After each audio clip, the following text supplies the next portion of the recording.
Friday, November 23rd, Vincent Riou is peacefully settled in his boat. He's got time to shave. He's third in the ranking, nothing to report. Hello from on board PRB. It's bathing time. After the boat's reviewing, it's time for the man's upkeeping. But the next day, the man's upkeep becomes his least concerns. His boat takes the prime. During the night, he collided a metallic buoy drifting in the ocean. A huge tear on the front hull, and worse, the outrigger is split. To put it simply, a part that holds in place the mast. What's a Vendée Globe up to? Crap drifting in the ocean. Allez, à plus. Vincent doesn't get flustered. A little carbon by day to reinforce the hull. A little strat at night to repair the outrigger. But will it be enough to enter the South Seas? In the morning, the answer falls flat, cold, as reason. Hello everyone. Today's Sunday, November 25th. This morning, we've had to make the decision to abandon the Vendée Globe. It's a little dramatic to end this way. Now I'm going to have to learn to live with it. That's it. At the press meeting during which he announced his decision, we could tell the man was shaken. Unusual for such a figure. There must have been no other alternatives. How unjust can sailing be? Even for the best. Vincent Riou's story is closely tied to the Vendée Globe. He's won it once. The race loses here a great figure as well as a wonderful pretender. A nice thought for Vincent, who's probably going through hard times at the moment. I know what I'm talking about. I've been there. So come on, Vincent, don't lose your good spirits. 4 years ago, Jean-Luc capsized around Cape Horn before being rescued by Vincent. A tragic as well as happy moment that will forever mark the event's history. So to be honest, with such a rapport with the race, it's annoying to have to abandon because of a drifting piece of shit in the ocean. Last time I arrived with snow in Ushuaia, today under the sun in Salvador de Bahia. It isn't Les Sables d'Olonne. There are buildings and all, but it isn't the right place, unfortunately. That's how it goes with the Vendée Globe. Sometimes it works, sometimes it doesn't. Vincent is no longer there, and a great strategic moment is falling into place. The head of the fleet has to cope with the Sainte-Hélène anticyclone blocking the way to the south. For now, Armel Lecléache, Jean-Pierre Dick, and François Gabard are still serene. We're still heading south. Getting around the Sainte-Hélène anticyclone. Brazil is on the right, the anticyclone on the left, towards the roaring 40s, which will reach in about a week. For now, it's still shorts, t-shirts, and Crocs. But next week, we'll be wearing foul weather gear and gloves. It's full pace. There is Armel Lecléache, and upwind is François Gabard on Massif. As you can see, there's not much wind. We're 20 degrees south, reaching starboard, nearing the Sainte-Hélène anticyclone. A bit too near to my point of view. It wasn't planned that way in the files. But it's their trade winds, they come and go. Maybe in an hour we'll have 20 knots. We won't go as far as saying the Vendée Globe is now unfolding, but rather impatient to see what the end of the skipper's chess games that's now taking place. Jean-Pierre Dick is the first to get off the direct route and plunges down south. François Gabard is on his trail.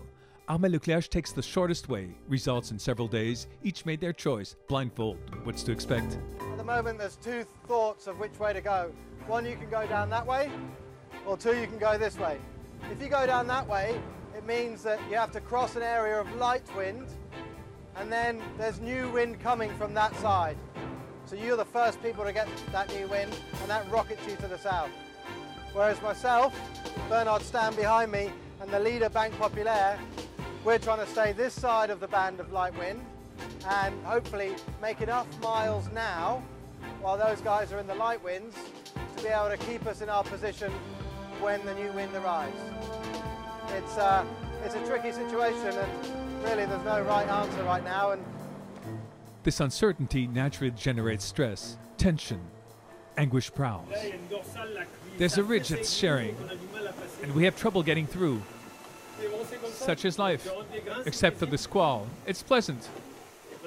With the squall, it's rather sporty, but fun. Positions move about. Jean-Pierre Dick with the most radical option is getting his payback. He's fifth, 340 miles behind the leader. Ah, that wins when you get me. How tough. It's really tough on board Virbac Paprec 3. The whole afternoon for the last 6 hours, not a cinch of wind. It's a little scary. This is the lowdown. Not very thrilling. It's not very thrilling for them, but it is to us. Because for now, there's only one certainty. It's coming in from the back end. And there's one who's playing his game well. Hola, hombre. ¿Qué tal? ¿Qué tal? ¿Qué Hello, tal, man. hombre? How are you? Muy bien. How are you? Je fais pas que Listen, bricoler, I'm not only a handyman, I know how to helm. Voilà, dans ces conditions. Under these conditions, it's nice to helm. Comme un cheval, It's quoi. like with a horse. Qui est qui? You gotta show who's in charge. Faut être ferme au départ, You have to be firm to begin with, et smooth then smooth. par la suite. Donc là, t'es top, So Bobo. here is a good pace. La galope, It's on all voit que out. le bateau est à bonne vitesse. We see the boat is at good C'est speed. un assez bon heure parce qu'on est en train de récupérer. And I have to say, it's swell. We're making up some mileage on the group ahead. La flottille est en The train de se flotilla is regrouper. rounding up. We're here chasing with our friend Javier Sanso. Jean Le Cam, Mike Golding, and Dominique Vavre have made it back on the lead. We're going quite fast, 18 knots. How fast am I? 16 knots. Gosh, it's not enough. I should be faster. 18 perhaps. That would do, wouldn't it? 18. You'd be happy with 18. Yes, thank you, Jean. 18's great. But while at the outposts, some savor their return or wonder about their option. The last past the equator. From now on, all are on the other side, the south side. 3, 2, 1. Top. So we're now in the southern hemisphere and head over heels. It's party time.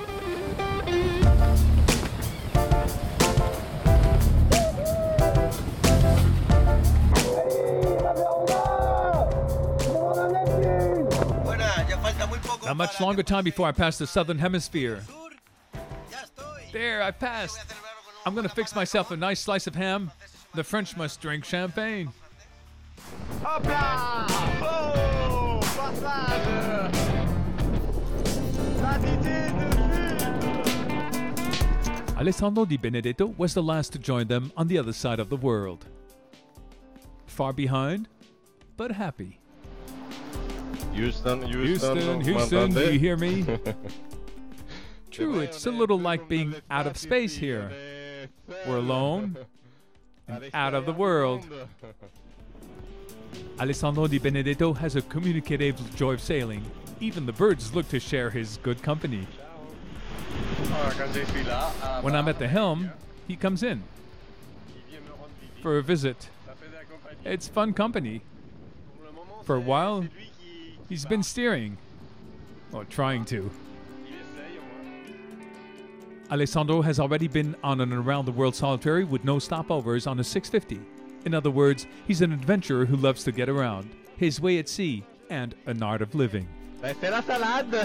This is salad from the seeds I planted. Alessandro is permanently teaching things. Isn't that one of the merits of the Vendée Globe? To open perspectives, catch the world's smallness as well as its grandeur, to transmit some values at all times and in all places. The skippers seem to have humbleness qualities, facing the sea, the elements, courage, perseverance. At the end, I find that in school academics, it's interesting to find these qualities.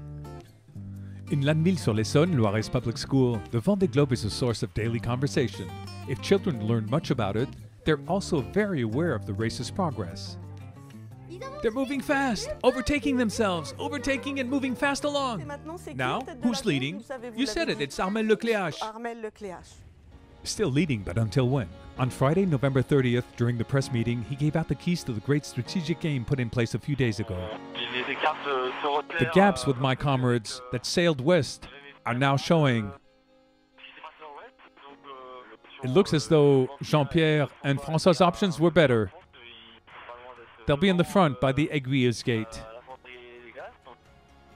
Armel Le cléac'h, who is leading the race for the last 2 weeks, could pass his leadership to Jean-Pierre Dick and François Gabard. We use the conditional tense as we know the amount of manipulation held in these meetings and that it's all taking place in a tight knot. Still, you got to enjoy the scare yourself game when you're a skipper, betting it all on an option blindfolded. Jean-Pierre Dick played his game and seemingly won. Wow, it's really sprightly on Virbac Paprec 3. Dead winds have given way to strong winds. They're in the roaring 40s. Welcome on board Virbac Paprec 3. 1 month in the Great South Seas is now starting. With this low pressure.